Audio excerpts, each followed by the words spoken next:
Radio J. Le Forum Radio J, Frédéric Aziza. Radio J. Bonjour et bienvenue au Forum Radio J dont vous êtes l'invité, Aurore Berger. Bonjour. Bonjour. Alors, le budget voté, 4 motions de censure du LFI rejetées. François Bayrou, votre Premier ministre, revendique désormais un agenda de réforme. Alors, comment faire du budget 2025 la première étape vers peut-être le redressement des comptes publics et de l'économie française, et comment répondre aussi, bien surtout d'ailleurs, aux attentes des Français, que ce soit en matière de pouvoir d'achat, de sécurité ou peut-être aussi de politique migratoire. Et quid du contexte international? Le retour de Donald Trump à la Maison-Blanche peut-il rendre le monde plus sûr? Au contraire, va-t-il le rendre moins sûr? Mais pour commencer, bien, votre domaine de compétences ministérielles, Aurore Berger, avec ces assises de lutte contre l'antisémitisme que vous avez organisées jeudi. Pourquoi ces assises? Et pourquoi maintenant? Il y avait le feu au lac? Oui, il y a le feu. Il y a le feu à partir du moment où on a malheureusement aujourd'hui dans notre pays, tous les 3 jours, un Français de confession juive qui subit une agression physique. Tous les 3 jours, un Français de confession juive qui subit une agression physique. Et je crois une trop grande indifférence. Et moi, c'est là-dessus que je me bats. C'est faire en sorte que l'antisémitisme ne soit évidemment pas que l'affaire des Juifs. Et donc embarquer toute la société, comprendre, décrypter, analyser, mais surtout agir. Agir à la racine, c'est-à-dire au sein de l'éducation nationale et de l'enseignement supérieur. C'est pourquoi d'ailleurs Elisabeth Borne est à vos côtés. Exactement. Jeudi, au moment du lancement de ces assises. Comment on peut comprendre, on peut accepter que 80 ans après la Shoah, la plaie antisémite se rouvre? On peut évidemment pas l'accepter, parce que c'est insupportable et c'est intolérable, et ça devrait 80 soulever, ans après la Shoah et 16 mois après le pogrom antisémite. Oui, et ça devrait soulever à la fois le cœur et l'indignation de chacune et de chacun d'entre nous. Sauf que c'est là. C'est là. C'est-à-dire que quand on regarde les faits d'antisémitisme en 2024, il y en a autant qu'en 2023, qui était une année tristement record sur les faits d'antisémitisme, parce que consécutive justement au 7 octobre, il y a eu une explosion des faits d'antisémitisme. Donc on ne peut pas s'habituer. Explosion des faits d'antisémitisme, la population juive, 0,6% de la population française, victime 62%. de 62% des actes racistes. Les actes anti-religieux dans notre pays, c'est-à-dire antisémites, anti-musulmans, anti-chrétiens, 62% des actes anti-religieux sont des actes antisémites concernant donc moins de 1% de la population. C'est pour ça aussi que moi je crois qu'il y a une spécificité. Il y a une spécificité de cette haine antisémite, il y a une spécificité sur les auteurs, il y a une spécificité sur les victimes, il y a une spécificité dans la société qui mérite qu'on s'y attarde, qui mérite qu'on la décrypte, qui mérite qu'on l'ausculte et qui mérite surtout encore une fois qu'on agisse. Et c'est l'objet des assises.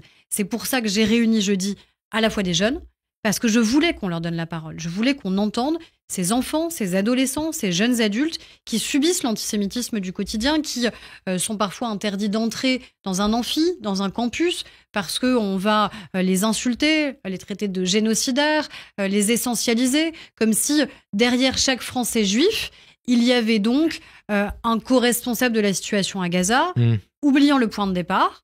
Le point de départ étant bien les attaques terroristes perpétrées par le Hamas le 7 octobre dernier, et puis faisant une tentative de faire régner la terreur, encore une fois, dans un certain nombre de nos établissements scolaires, primaires ou enseignement supérieur. Vous parlez du terme génocidaire. Pour justifier un antisémitisme, la gauche LFI, après Soral, Dieudonné et consorts, a qualifié d'abord les Juifs de sionistes. Depuis le 7 octobre, c'est le terme génocidaire qui leur est envoyé à la figure.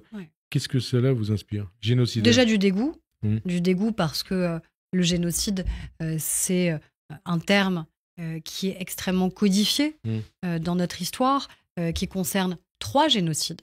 3 génocides qui ont été reconnus comme tels.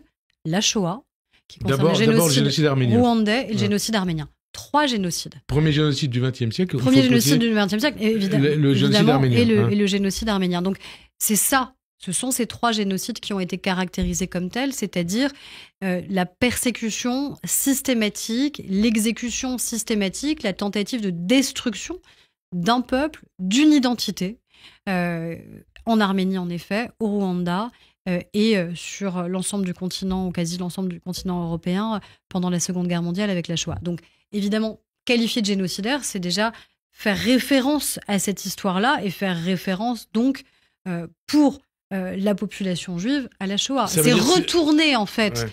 contre les juifs en France et dans d'autres démocraties, le fait que eux qui ont connu dans leur chair le génocide seraient devenus des génocidaires. Ce qui n'est pas la situation à Gaza. On peut évidemment être extrêmement alerté sur la situation humanitaire à Gaza. La France, d'ailleurs, se mobilise vis-à-vis de la situation humanitaire à Gaza, mais on ne peut pas caractériser cela de génocide parce que ça n'est pas le cas. Et le problème, c'est qu'on voit bien que sur ces questions, en fait, les mots échappent à leur signification.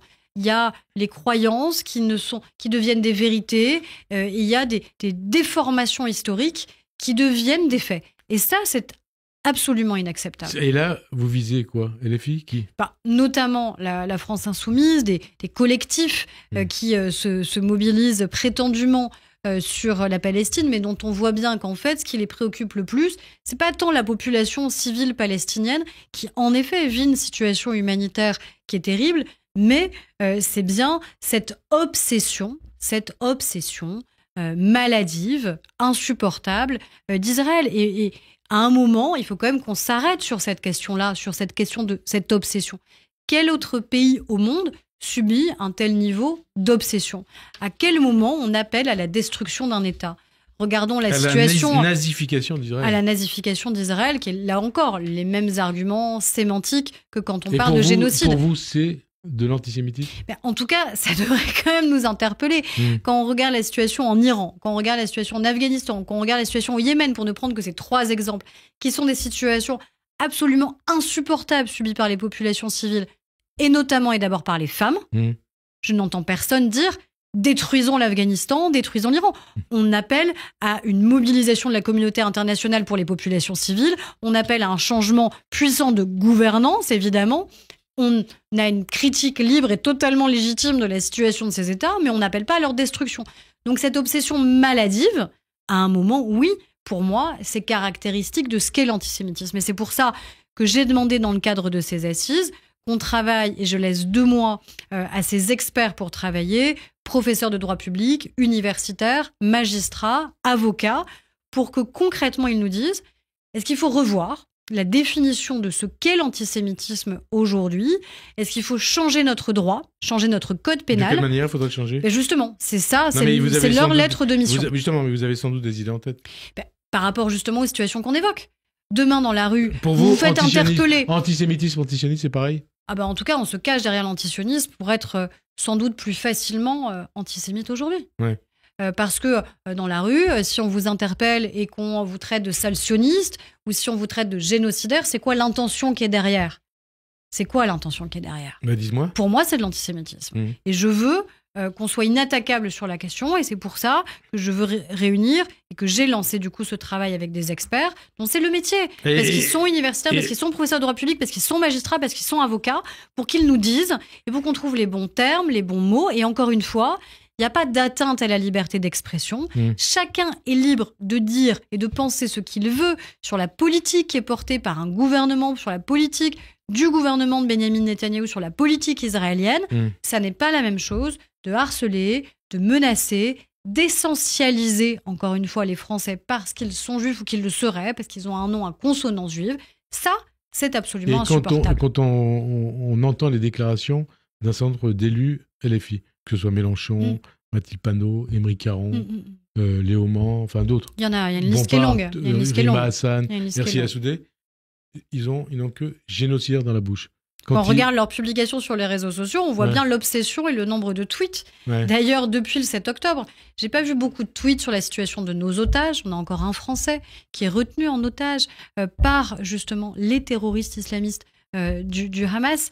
Je vois des tweets matin, midi et soir. C'est une obsession sur Gaza et sur ce prétendu génocide. Vous comprenez que ça puisse faire mal aux Juifs? Bien sûr. Bien sûr, quand on avait eu le cul dans sa chair, moi, c'est pas mon histoire familiale. Mais quand on a vécu dans sa propre histoire familiale, dans sa chair, le fait d'avoir perdu des parents, des grands-parents, des arrière-grands-parents dans les camps de concentration, dans les camps d'extermination, quand on a subi dans sa chair ce qu'est un génocide, je pense que ça fait mal aussi à d'autres de nos compatriotes, communauté arménienne par exemple, qui se sentent attaquer et qui trouve que c'est un argument qui est absolument, faux historiquement. C'est une falsification historique, ce qui est en train de se passer. C'est-à-dire préciser les choses. Parce qu'il n'y a pas un génocide en cours à Gaza. Il y a une situation humanitaire qui est gravissime, mais il n'y a pas un génocide. Il n'y a pas la volonté délibérée d'un État d'éliminer une identité, d'éliminer un peuple, d'éliminer une population.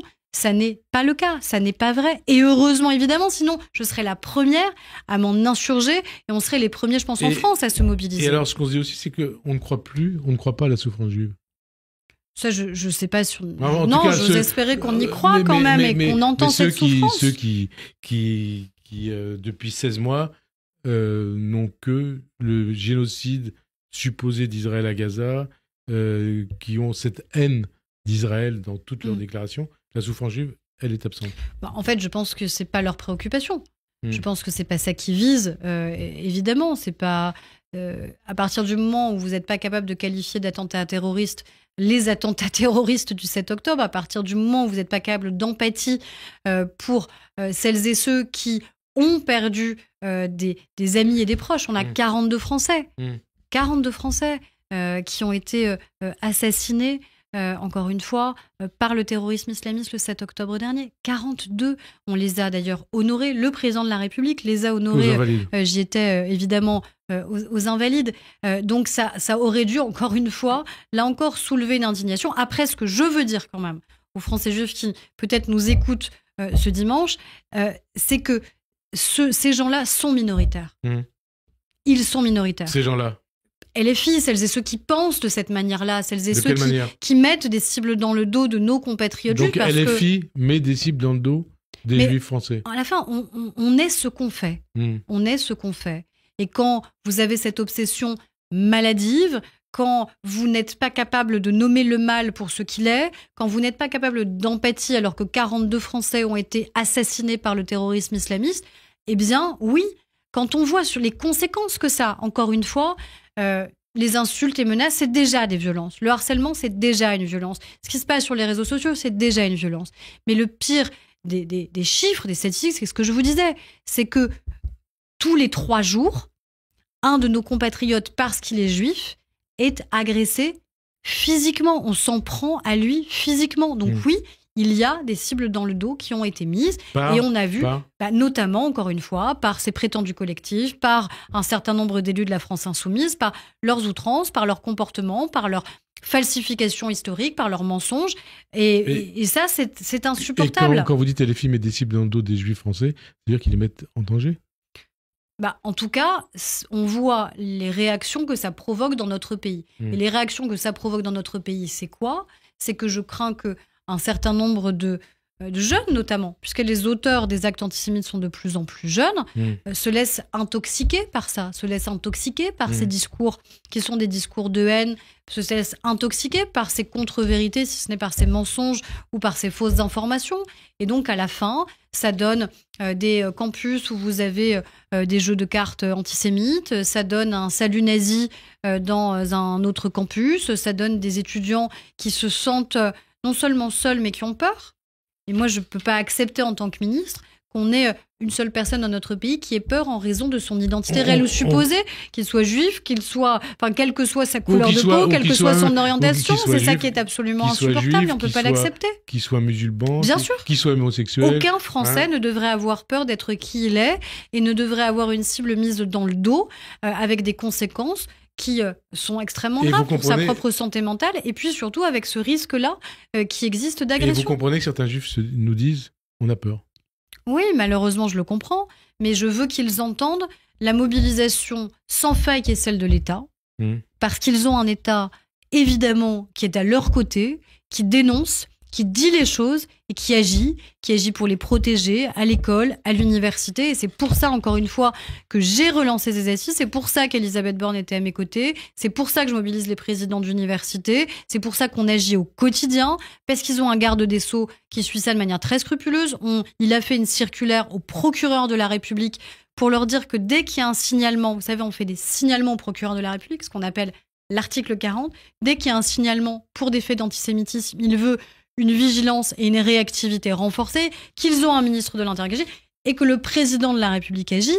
Je suis très heureuse que le président de la République ait reçu le 13 février dernier les jeunes lauréats du prix Ilan Halimi. C'est la première fois. Ouais. C'est la première fois que c'était à l'Élysée. J'avais proposé ça au président de la République et je crois que c'est un très beau symbole que lui-même ait souhaité, encore une fois, recevoir ces jeunes pour montrer aussi qu'il y a une autre jeunesse. Qu'il y a une jeunesse qui se mobilise, qu'il y a une jeunesse qui laisse pas passer, qu'il y a une jeunesse qui justement a soif de fraternité et qui ne comprend pas ce qui est en train de se passer dans la société sur l'antisémitisme et qui ne l'accepte pas. On va reparler de ça, de Ilan Halimi, de l'antisémitisme dans les universités et dans les établissements scolaires. Une question, vous parliez de Gaza tout à l'heure. Est-ce que Donald Trump a raison de menacer le Hamas ? Écoutez, moi, je ne sais pas concrètement ce qui va se passer, quelles sont les conséquences des déclarations du président des États-Unis. Est-ce qu'il faut... Moi, ce que je sais, c'est qu'on a eu une mobilisation sans faille depuis le 7 octobre, le 8 octobre, pour garantir la libération des otages. Que, heureusement, progressivement, les otages français reviennent. Il reste encore un otage qui est retenu, j'allais dire en détention. En fait, c'est pas en détention, qui est retenu en otage, en effet, par le Hamas.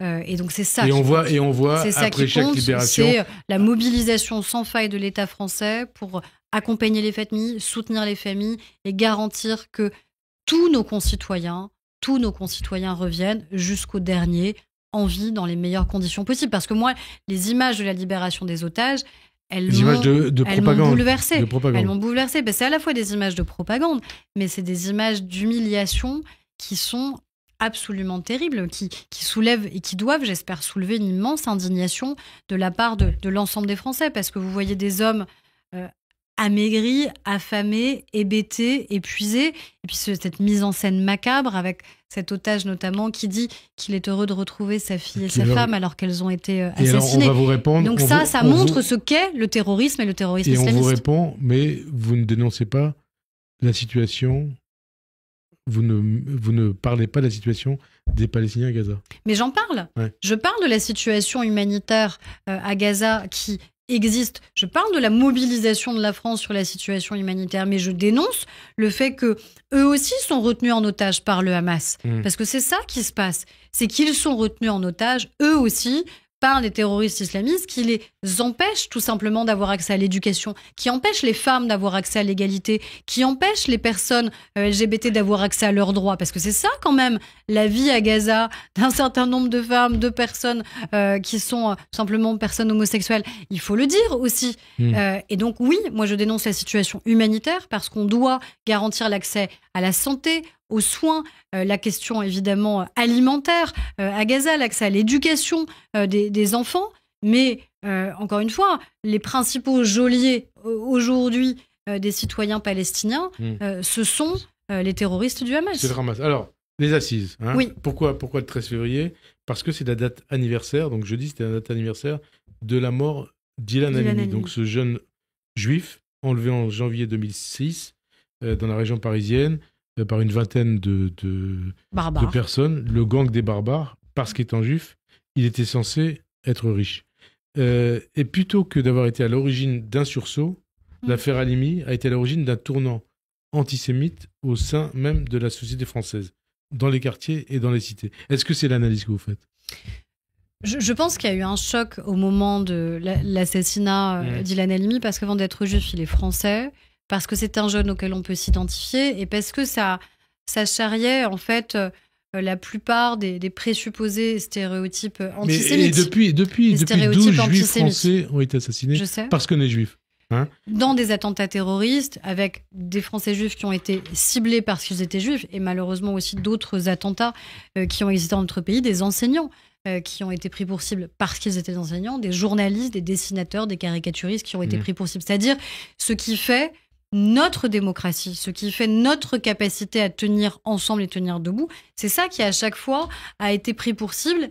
Mais ce qui est important, c'est que la République, elle n'a pas vacillé. Elle n'a pas vacillé, mais quand même c'est ça qui est quand même le plus important malgré tout. C'est-à-dire qu'il y a toujours eu cette capacité après d'unité, de rebond. C'est pour ça que ça démontre aussi qu'on est dans un pays qui n'est pas un pays raciste, parce qu'on n'a pas eu évidemment ensuite de répercussions, comme malheureusement ça aurait pu exister dans d'autres pays. On a un pays qui, à un moment, a eu de manière systématique des réactions d'unité et de mobilisation. D'unité de mobilisation, mais alors depuis 2000, 4 présidents de la République se sont succédés. Oui, mais qui tous se sont mobilisés. 13 ça, on peut premiers le ministres dire. se sont succédés, se sont mobilisés. Et donc, mais l'antisémitisme, il a prospéré. Est-ce que... Je pense qu'il a changé de visage. Ouais. C'est ce qu'on se disait tout à l'heure. Il a changé de visage parce que malheureusement, la force de l'antisémitisme à travers les âges, c'est de se renouveler, c'est de renouveler ses formes, c'est de muter. Et aujourd'hui, on a...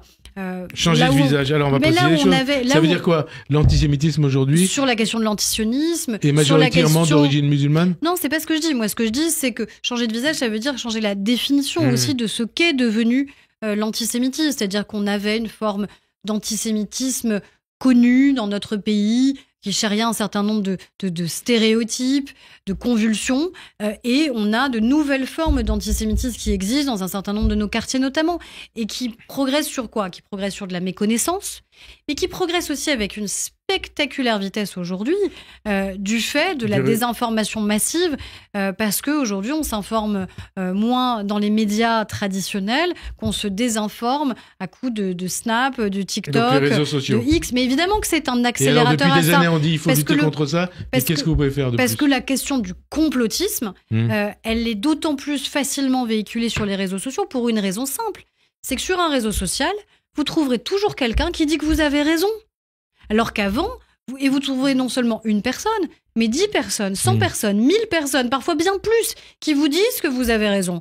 Alors qu'avant, il n'y avait pas forcément quelqu'un qui accréditait les idées aussi folles que vous pouviez avoir. Et aujourd'hui, vous vous retrouvez dans des huis clos, dans des bulles informationnelles ou de désinformation, et qui valident en fait la plupart, malheureusement, de vos thèses, de vos idées reçues et de vos stéréotypes. Donc c'est ça ce sur quoi il faut lutter. C'est pour ça que je persiste à penser que tout commence par l'école, parce que sinon, si on renonce à l'école, ça veut dire qu'on accepte qu'il y ait des générations qui soient perdues, qui connaissent plus notre histoire, qui connaissent plus nos valeurs, qui n'aient plus envie de les défendre.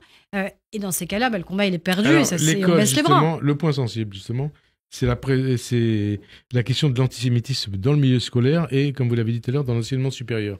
Donc, je suppose que vous considérez, pour en avoir parlé ainsi avec Elisabeth Borne, qu'il s'agit d'une situation préoccupante. On a en mémoire ce qui s'est passé notamment à Sciences Po.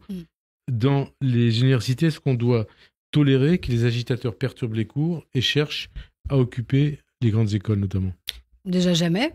Quels que soient les sujets de mobilisation, moi j'ai toujours trouvé que les blocages étaient insupportables et le fait qu'on empêche des étudiants d'étudier est insupportable. Alors en plus, quand on les empêche d'assister à des cours, quand on les empêche d'entrer dans un amphi, quand on les empêche d'entrer dans un campus, tout simplement parce qu'ils seraient juifs, ou même parce qu'ils auraient exprimé un soutien vis-à-vis d'empathie en fait, vis-à-vis de ce qui s'est passé cette année, parce que moi j'ai aussi beaucoup de remontées d'étudiants qui disent nous tout simplement on a pris position pour dénoncer les attentats du 7 octobre, et comme on a pris position, en fait on est donc forcément juif et donc on est forcément responsable. Donc même ceux qui prennent position avec des choses assez banales, c'est-à-dire condamner des attentats terroristes, même eux aujourd'hui sont pris à partie et sont pris à partie très violemment. Donc non, c'est intolérable, c'est inacceptable, ça suppose qu'il y ait des signalements systématiques de la part des présidents d'université, de la part des directeurs d'établissement. C'est le cas ou pas? C'est ce qui est fait aujourd'hui, et avec, encore une fois,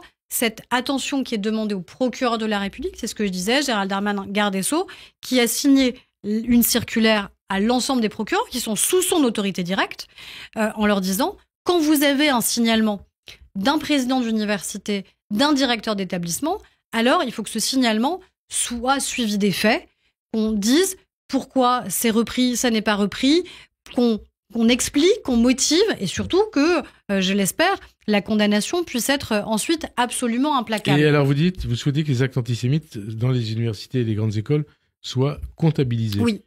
Comment on peut y parvenir et qu'est-ce que cela apporterait? Parce qu'en fait, aujourd'hui, ils ne le sont pas, ou pas toujours. On a, vous le savez, un modèle qui fait qu'on a une loi sur l'autonomie des universités.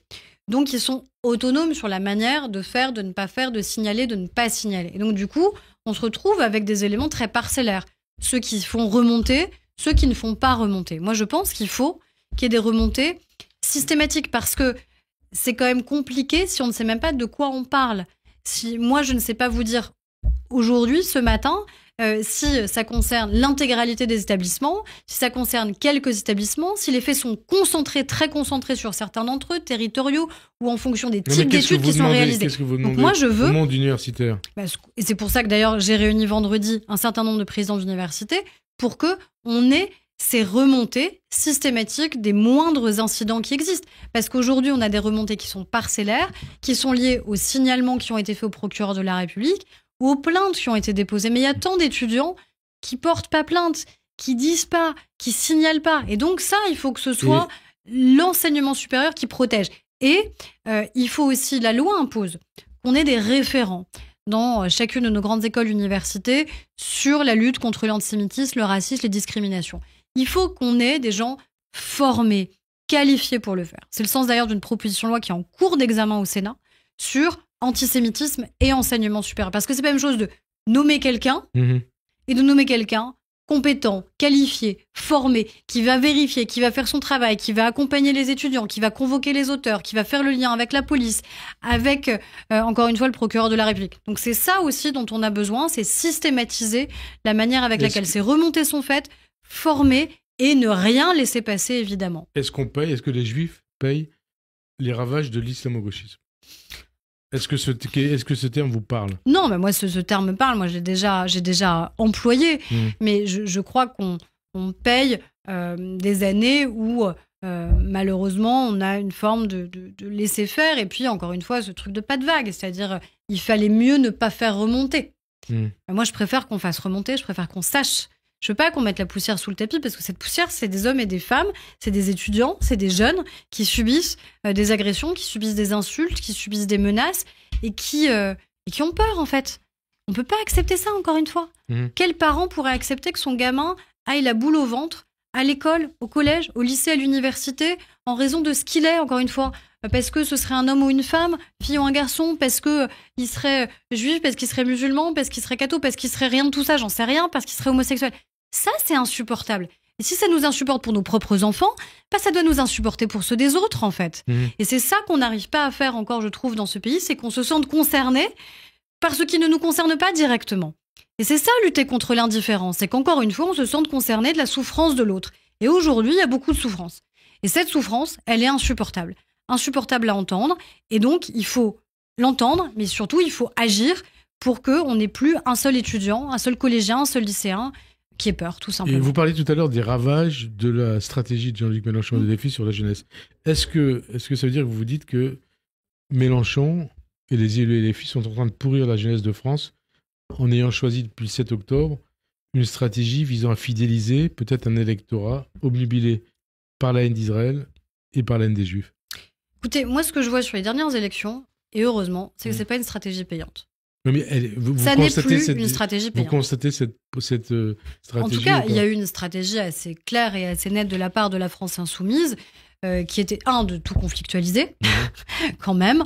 On voit bien sur l'état de l'Assemblée nationale aujourd'hui, qui n'est pas très respectable par moment, malheureusement, et qui, je crois, affaiblit profondément la vie politique française, de l'ensemble d'ailleurs de la vie politique française. On le voit sur cette obsession, encore une fois, sur Israël, et on voit sur les conséquences, malheureusement, que ça a pu avoir dans le débat public, sur les réseaux sociaux notamment. Mais ce qui me rassure, c'est qu'encore une fois, je vois qu'à Villeneuve-Saint-Georges, quand ils mettent comme candidat un député de la France insoumise qui a tenu ce type de propos, qui a eu ce genre d'outrance, qui a eu ces attitudes, à la fin, il perd. Et il perd sèchement. Je vois qu'ils perdent aussi sur des législatives partielles et qu'ils reculent, au-delà de perdre, qu'ils reculent. Je vois qu'enfin, ça provoque une réaction de la part du Parti socialiste. Et tant mieux, parce que moi, je préfère avoir des opposants peut-être plus difficiles à battre, mais qui sont beaucoup plus républicains. Et je préfère avoir un parti socialiste fondamentalement humaniste, républicain et laïque, qui peut-être nous causera des ennuis dans les urnes, mais qui change aussi et participe à changer le climat du pays. Et j'espère que c'est une rupture définitive. Parce qu'il y a eu souvent beaucoup de lignes rouges. Entre le PS, parce qu'il y a eu souvent beaucoup de lignes rouges franchies par la France insoumise sur la question des violences faites aux femmes, sur la question de l'antisémitisme, sur la question du terrorisme, sur les attitudes en général, sur les outrances, sur les violences, sur la manière d'ailleurs avec laquelle ils se parlaient les uns les autres et les menaces et les insultes que Mélenchon faisait peser sur eux. J'espère que ça, c'est fini. Alors, j'espère qu'enfin, cette alliance contre nature, et je crois déshonorante pour le Parti socialiste, c'est fini. Et tant mieux que ce soit fini, parce qu'on a besoin aussi d'avoir une gauche républicaine dans notre pays. alors, vous êtes également en charge de l'égalité femmes-hommes. Vous avez déclaré, c'était en juin dernier, qu'il fallait faire infuser dans la société une culture du respect et de l'égalité. Alors, où est-ce que nous en sommes aujourd'hui? C'était il y a 8 mois. Je crois que le compte n'y est pas. Moi, j'espère que le fait d'avoir une ministre en charge de l'égalité, de la lutte contre l'antisémitisme et la discrimination, ce sera un jour anachronique. On n'en aura plus besoin. Parce que ça fait des années que ça existe. Parce qu'on se dira que, voilà, que c'est inutile. Ouais. Inutile dans le bon sens du terme. Inutile parce que, ça y est, la cause est gagnée, parce que l'égalité est devenue la règle, la norme, Enfin, parce qu'on n'a pas besoin d'une vigie pour le porter. Aujourd'hui, on n'y est pas. Ouais. On progresse. On progresse parce que dans les programmes scolaires, on progresse. Enfin, à la rentrée prochaine, on va avoir des cours, justement, qui sont dédiés à la vie affective, à la vie relationnelle et à la sexualité. Je sais qu'ils ont fait beaucoup parler, mais maintenant, on arrête là aussi la désinformation, on arrête les fake news, et on a des programmes qui sont transparents, qui sont consultables pour les parents sur Internet, qui sont validés par l'Éducation nationale, par Elisabeth Borne, moi-même, de manière à garantir que tous nos enfants apprennent dès le plus jeune âge des principes essentiels d'égalité, de respect, d'intégrité de leur corps. Parce qu'on a la question fondamentale, pardon de m'arrêter une minute là-dessus, la question fondamentale de la lutte contre les violences sexuelles et des violences sexuelles faites à nos enfants. Parce qu'on a 160 000 enfants chaque année qui sont victimes de violences sexuelles. Vous savez, quand on ouvre une salle de classe, on dit qu'en moyenne, statistique, il y a 2 à 3 enfants dans chacune de ces classes qui vivent ou qui vont vivre des violences sexuelles, et souvent, et malheureusement, au sein même de leur famille. Donc on a besoin d'avoir ces cours, on a besoin d'avoir un lieu protecteur où on va dire à ces enfants, si vous vivez ces choses sont absolument anormales, ne devraient jamais exister. Personne ne devrait avoir à vous toucher, avoir à vous faire du mal. Et si ça vous arrive, vous avez des adultes de confiance auxquels vous pouvez en parler, parce que je crois vraiment et très sincèrement que ces cours peuvent sauver des enfants. Et puis qu'encore une fois, ça peut infuser cette culture du respect et cette culture de l'égalité entre les filles et les garçons. Culture du respect, l'égalité entre les filles et les garçons, entre les... Et demain, entre les hommes et les femmes. Les femmes et les hommes, les hommes et les femmes, ça passe aussi par le salaire. Hein, oui, bien sûr. Il y a peut-être 2 fonctions où les hommes et les femmes ont un salaire égal, c'est les ministres et les parlementaires. Mais nous, c'est fixé par la loi, voilà. donc ça, personne ne peut y déroger, ça c'est clair. Pas forcément ailleurs. Alors, on a aujourd'hui un écart inexpliqué qui est de 5%. Mais on a un écart moyen qui est de 24%. Pourquoi cette différence? Parce que l'écart moyen constaté, c'est lié beaucoup au temps partiel. Parce qu'aujourd'hui, c'est d'abord les femmes qui sont à temps partiel. La question étant de savoir si elles l'ont choisi, parce qu'elles préfèrent ce mode-là, ou si elles le subissent.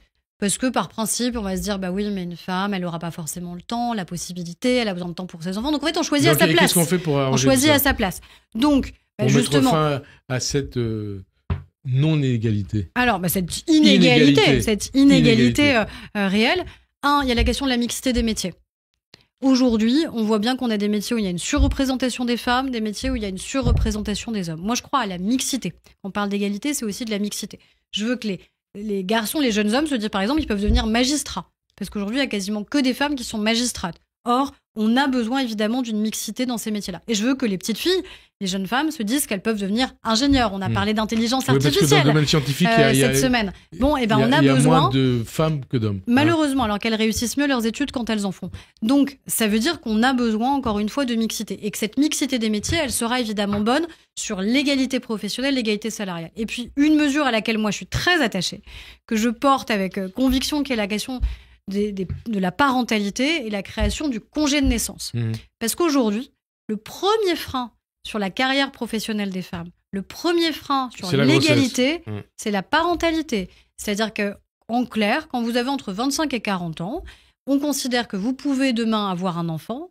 Si vous êtes une femme, on va dire, mais oui, mais elle va s'arrêter, je ne pourrai pas lui proposer de la mobilité. Si un enfant qui est malade, ce sera elle. Non. La parentalité, ça veut dire les 2 parents, quel que soit d'ailleurs le modèle de famille. La création d'un congé de naissance, c'est quoi? C'est dire qu'après les congés maternité et paternité, eh bien, les 2 parents pourraient s'arrêter chacun, s'ils le souhaitent, une vraie liberté nouvelle, plusieurs mois. Mais ça veut dire que donc, vous êtes employeur, vous recrutez un homme ou une femme qui a entre 25 et 40 ans, bah vous dites que les 2, si demain ils ont un enfant, que je recrute un homme ou une femme, à la fin, les 2 peuvent s'arrêter plusieurs mois. Donc c'est à la fois bon pour la relation entre les parents et les enfants dès le plus jeune âge. Et on sait à quel point ces 1000 premiers jours, ils sont très structurants. Et vous savez de quoi vous parlez. Oui, je sais de quoi je parle. J'ai une petite qui a un peu plus de 2 ans. Et c'est bon aussi pour l'égalité entre les hommes et les femmes. Donc, je crois beaucoup à la création de ce congé naissance. Le président de la République avait retenu cette proposition. J'espère que les parlementaires vont la reprendre et qu'on pourra avancer. Vous savez que les enjeux budgétaires sont un peu un défi dans cette nouvelle composition de l'Assemblée nationale. Alors justement, j'espère qu'on va avancer. On va avancer. On va parler de politique, du budget. 4 motions de censure de LFI rejetées. Le budget est adopté. Diriez-vous que François Bayrou est tiré d'affaire ? En tout cas, c'est une victoire pour le Premier ministre. Et que votre gouvernement est tiré d'affaire. Non, mais en tout cas, c'est une victoire pour le Premier ministre. C'est-à-dire qu'il a réussi à faire adopter un budget pour l'État, un budget pour la sécurité sociale.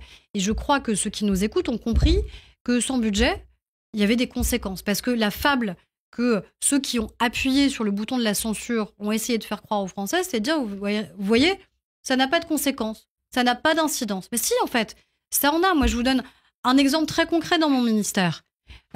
Sur les associations, par exemple, sur la question de la lutte contre les violences faites aux femmes. Mais j'ai pas pu lancer un seul appel à projet. Pourquoi ? Parce que tant qu'il n'y avait pas de budget voté, j'avais rien le droit de faire. J'avais pas le droit de lancer, j'avais pas le droit d'annoncer, j'avais pas le droit de faire des... Et alors là, vous dites ouf. Je dis ouf parce que déjà, on peut fonctionner un peu plus normalement. Quand même déjà, l'État peut fonctionner. Et ça, c'est quand même très important. Les collectivités locales savent qu'on va pouvoir les soutenir, les aider en investissement. Donc, les entreprises aussi, je crois, attendaient de savoir quelles allaient être les règles. Parce que moi, depuis plusieurs mois, qu'est-ce que je vois, notamment depuis la censure du gouvernement de Michel Barnier, des entreprises qui se m'attendaient, on va recruter ou on recrute pas ? On attend. Qu'est-ce qui va se passer ? Ça va être quoi les règles de fiscalité ou pas ? Donc elles ont toutes mis sur pause. Mais à la fin, quand toutes les boîtes, des plus grandes aux plus petites, mettent sur pause, on voit les conséquences que ça a sur le risque d'une augmentation du chômage, sur la dégradation aussi, nous, de notre déficit, de notre dette. Donc oui, je dis ouf parce qu'on en avait besoin. Je dis que c'est une victoire collective. Et je remercie aussi, je le dis très sincèrement, ceux qui ont fait le choix de ne pas censurer. Les socialistes. Et notamment le Parti socialiste qui, je crois, a fait un choix de responsabilité et il faut donc le souligner. Autre débat, le débat autour de la politique migratoire, droit du sol. Êtes-vous favorable à une réforme du droit du sol cette réforme voulue par Bruno Retailleau et Gérald Darmanin ? Il y a eu un choix qui a été fait déjà là, c'est sur la question spécifique de Mayotte, parce qu'on voit qu'à Mayotte... Est-ce qu'il faut généraliser ce qui a été décidé pour Mayotte à l'ensemble du territoire ? Moi, je crois que le Premier ministre a eu raison de dire qu'il fallait que ça s'inscrive dans le cadre d'un débat beaucoup plus large que la seule question de l'immigration. Moi, je suis très cash, je crois, sur ces questions, et sur la question, encore une fois, de l'immigration, la nécessité de la régulation des flux, la nécessité du contrôle de nos frontières, la nécessité de la souveraineté retrouvée qui doit être la nôtre, et française et européenne. Donc, il n'y a pas d'ambiguïté, évidemment, à avoir là-dessus. Mais je crois... Moi, je ne veux pas répondre par oui ou par non maintenant. Pas parce que je me défile, mais parce que... vous non, défilez. Je ne suis pas mon genre. Pas parce que je me défile, mais parce que moi, je crois que ça s'inscrit dans un cadre d'un débat beaucoup plus large sur la question de notre identité, sur ce que ça veut dire d'être français aujourd'hui. Parce que je crois que beaucoup de gens aujourd'hui ne savent plus ce que ça veut dire. Et si à un moment, on a des hommes et des femmes qui se détournent de nous, qui se détournent des urnes, qui n'attendent plus grand-chose de la vie politique, c'est parce qu'à la fin, ils ne savent pas quel est le projet qu'on leur propose, quelle est l'espérance qu'on a ou pas dans la République, dans la démocratie. Et ça ne suffit pas de venir à un micro et de dire valeurs républicaines, valeurs républicaines, valeurs républicaines, si on ne sait plus ce que ça veut dire derrière. Donc moi, je pense qu'il faut remettre les choses dans le bon ordre. Et il faut d'abord répondre sur ce que veut dire la démocratie, ce que veut dire la République, ce que veut dire nos valeurs, sur ce que veut dire être français aujourd'hui en 2025, et après se poser d'autres questions. Et après, je pense qu'il y a une attente très forte d'abord des Français sur la question de la délinquance, sur la question du narcotrafic, sur la question de la sécurité du quotidien, parce que c'est ça qui pourrit leur vie. Alors justement, parce que c'est ça qui pourrit nos quartiers. Justement, est-ce que Bruno Retailleau, par rapport à tout ce que vous venez d'indiquer, est l'homme de la situation au ministère de l'Intérieur, peut-être d'ailleurs pour fragiliser Marine Le Pen et l'empêcher d'accéder à l'Élysée. Est-ce que Bruno Retailleau, c'est à nouveau Nicolas Sarkozy, version 2002-2007 ? Ça, j'en sais rien, il n'y en a qu'un seul de Nicolas Sarkozy. Ah, parce que vous avez été proche de Nicolas Sarkozy. Non, mais oui, et puis parce qu'il y a un talent évident, je crois. De la part de qui ? Que tout le monde, de la part de Nicolas Sarkozy d'abord. De la part de Nicolas Sarkozy. Non, mais Bruno Retailleau, moi, c'est un collègue au gouvernement, on se connaît bien, on a été président de groupe en même temps, moi à l'Assemblée, lui au Sénat, donc on a une habitude de travailler ensemble. Moi, ce qui compte, c'est qu'il obtienne des résultats. Et je crois que c'est ça qu'il fait. Et c'est ça qu'il veut faire, en exposant aussi aux Français les difficultés parfois qu'ils rencontrent. Il l'a dit par exemple sur la question de l'Algérie, parce qu'on est sur des situations parfois qui sont absolument intolérables, et au-delà d'être intolérables, je crois qu'ils sont incompréhensibles pour les Français. Donc, il dit et il fait. Et je crois que c'est ça qu'on attend de lui. Il dit et il fait. Bruno Retailleau, président de l'Air, ce serait une bonne chose. Ah, c'est pas à moi d'en juger. Non, mais je vous pose la question. Non, moi, c'est pas moi. Je suis pas adhérente. Je ne suis plus adhérente des LR. Vous préférez qui? Vous savez, quelle que soit ma position, je suis pas sûre que j'aiderais. Je suis sûr que vous dites, je suis pour Retailleau. Je suis pas sûre que j'aiderais le candidat en disant ce pour qui je voterais. Ça veut dire que vous êtes pour Retailleau, mais vous voulez pas le planter. Non, ne me faites pas dire ce que j'ai pas dit. Ça veut dire que c'est à eux de décider. Moi, je sais que les campagnes internes sont les pires des campagnes. Donc, je leur souhaite à eux deux ou à d'autres candidats ou candidates une campagne la plus sereine possible, parce que c'est pas toujours le cas sur les campagnes internes, parce qu'on a besoin d'avoir des partis forts, on a besoin d'avoir des représentants forts. Mais je suis plus adhérente LR, moi. D'accord, vous êtes en tout cas ministre. Emmanuel Macron a ouvert la piste de référendum en 2025. Jean-François Copé, qu'est-ce qu'il dit? Votre ami Jean-François Copé, je ne sais pas si c'est votre ami. Non, on se connaît bien. Voilà, il estime qu'il s'agit surtout pour le chef de l'État d'une astuce pour gagner du temps et faire perdurer un pouvoir présidentiel affaibli. Bon, après cette déclaration, je suis pas sûr qu'il reste mon ami, mais c'est un autre sujet. Non, mais il a raison ou pas? Est-ce que c'est une feinte? Non, je crois pas. Je crois que c'est une attente. Je crois que c'est une attente des Français. Il nous reste plus beaucoup de temps. Une attente, quel sujet? Alors, quel thème de référendum? Moi, ma conviction, c'est que... Politique migratoire, immigration? Non. Quoi? Moi, ce que je crois, c'est que la force d'un référendum, c'est pas uniquement la question qui est posée, c'est le débat que ça fait naître dans la société. Quel débat? De regarder tous les sujets qu'on a évoqués sur la question du numérique, je pense que c'est absolument déterminant. Non, pas moi, je suis désolée. Ce qui est en train de se passer sur l'habitude que nous avons dans notre pays... les Français aller se mobiliser pour un référendum sur l'intelligence artificielle, par exemple? Non, pas sur l'intelligence artificielle, sur la santé mentale de leurs enfants. Sur la santé mentale de leurs enfants, parce qu'ils dorment de moins en moins bien, parce qu'ils étudient de moins en moins bien, parce que ça a un impact aujourd'hui, et on l'a mesuré en neurosciences, sur le développement de leur cerveau et sur leurs attentes. Donc c'est ça la question. Sur la question de la violence. Ça peut être la question d'une majorité numérique. Est-ce que oui ou non, vous êtes pour qu'on instaure une majorité numérique, par exemple, sur la question des réseaux sociaux? Moi, sur la question des violences faites aux femmes, la question des réseaux sociaux, c'est un fléau. Le revenge porn, c'est un fléau. La question, c'est quoi? Par exemple, ça peut être, est-ce que oui ou non, vous souhaitez l'instauration d'une majorité numérique? Mais désolé, là-dessus, je m'arrête, parce que sur la question des violences sexuelles, c'est un combat majeur. Et notamment sur la question de la pornographie, qui est un fléau de nos adolescents. Majorité numérique? Déjà, on le résout par la loi qu'on a fait modifier sur cette question-là, pour garantir qu'encore une fois, il y ait enfin une vérification sur l'identité et l'âge des auteurs des sites pornographiques, parce qu'excusez-moi, mais nos ados, ils sont pas cons. Donc étonnamment, ils disaient pas qu'ils avaient 12 ans, 13 ans ou 14 ans, ils disaient plutôt qu'ils en avaient 20, puisque c'était que du déclaratif. Pourquoi ça vous est arrivé, ça? Non, moi, ça m'est pas arrivé, parce que moi, à mon époque, il y avait pas autant de contenu, c'était pas aussi facilement accessible, et c'était pas les mêmes types de contenus. Et moi, les contenus auxquels on m'a confronté en tant que ministre vous empêchent de dormir.